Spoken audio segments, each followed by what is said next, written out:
are watching us.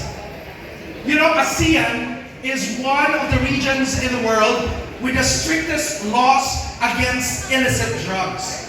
Kaya yung revelation ni Senator Amy Marcos is not contained within the Philippines because it will go to ASEAN drug control forums, intelligence reports, it will affect risk assessment about the Philippines, it will, and also through quiet diplomatic conversations. Ibig sabihin, maaapektuhan eventually ang bilateral cooperation ng ating bansa with the ASEAN. Hindi nila ito sinasabing outrightly and publicly, but I know that they will act quietly downgrading intelligence cooperation with our nation because they cannot risk sharing information with a country whose leadership is drug compromised. At sa mga investors naman natin, you know, and I'm so glad kasi sinabi nila, we're done hearing all the claims of your palace. But what we are looking right now are the failing markets, collapsing FDI, weakening currency, rising political instability, allegations of a drug-using president. And unless we save the Philippines, the bad news is, we are bound for collapse. Gusto ba natin yon? Gusto ba natin yon? Magko-collapse tayo. But I have good news for you. Amid all of these, and instead of totally walking away from the Philippines, the world saw something else. They see you in massive rallies. Millions of people praying, marching. They see the people's courage start standing in the rain for truth and accountability. And do you know what diplomats are whispering right now? They're probably saying to each other, the Filipino people may be more stable than their government. But this is both painful but powerful. Powerful because it means that we are the last line of defense when institutions are captured. We are the remaining institution that still works in this country. And the foreign investors are reading us.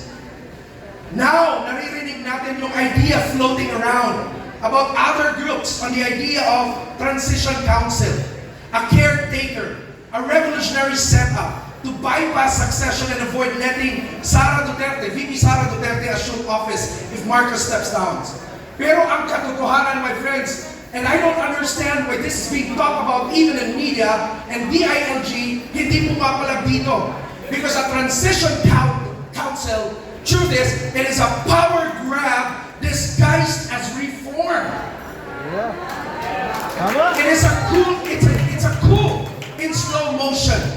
A shortcut that will break this republic or worse than corruption already has. It is an unconstitutional power grab that benefits only the architects of this transition. And the most alarming part, the PNP isn't pushing back. The same organization, DILG, that over-prepared on November 16 and 17 is suddenly quiet about this. And the palace is not even condemning it. And that silence speaks of volume. But guys, wag tayong mag-give in. Look at history and look at the world. Myanmar, 2021. A temporary council justified by political crisis led to a civil war and economic implosion. Thailand, 2006 and 2014, multiple reform councils resulted in military dominance, suspended rights, and institutional decay.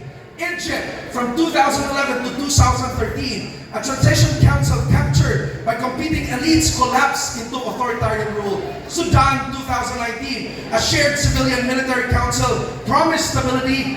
It delivered coups, famine, and fragmentation. So the pattern is clear. When there is something like that, people suffer. The economy collapses. Power consolidates among the few, particularly the architects of such transition. And legitimate succession dies. And trust never returns. Why? Because transition councils only work for those who sit on the council, never for the nation. Every country that bypassed constitution in crisis is pay the price. Ask me why. Because once you throw away the rules, the future leaders who will assume leadership can also throw them away too. So we must never allow political factions, whether yung mga pink, mga makabayan, yung LBM, to rewrite the Constitution just like that, just because they fear Sara Duterte. If Marcos goes down, the Constitution is very clear, right? So we must not offer extra constitutional shortcuts.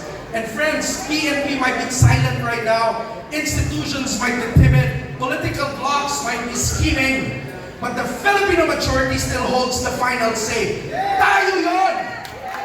Woo! That is why right now I'm so happy, because it gives us an opportunity to come together, converge, to rise, stand, speak, defend our Constitution. Because if us, the majority, stays quiet, others will decide for the future of our nation. And here's the truth they don't want us to realize. Tingnan nyo bawat isa. Luzon, Visayas, Mindanao. Pare-parehas tayo ng pinaglalaban, and this is the truth.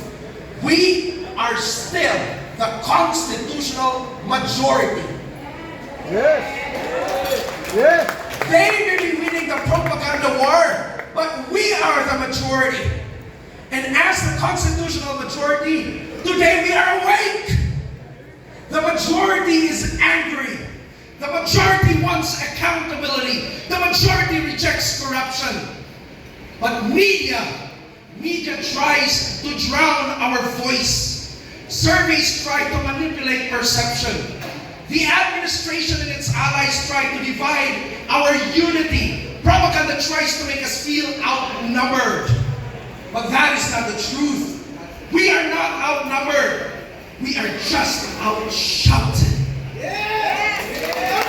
And hindi ko kalakas ang sigaw natin.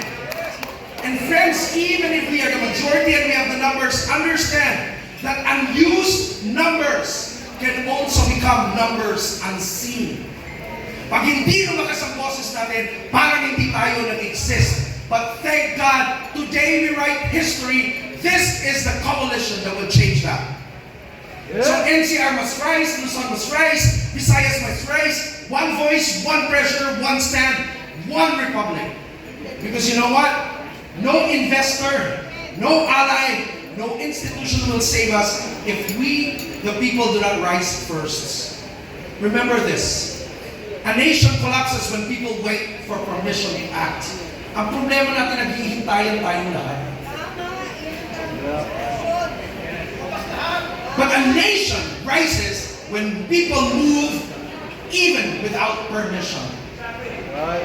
Right. I'll end with this.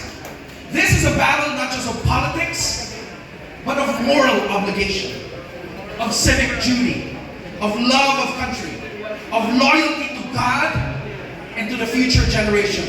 You know, there comes a moment in a nation where our neutrality becomes betrayal, when our silence becomes surrender, and when we choose comfort, it becomes complicity.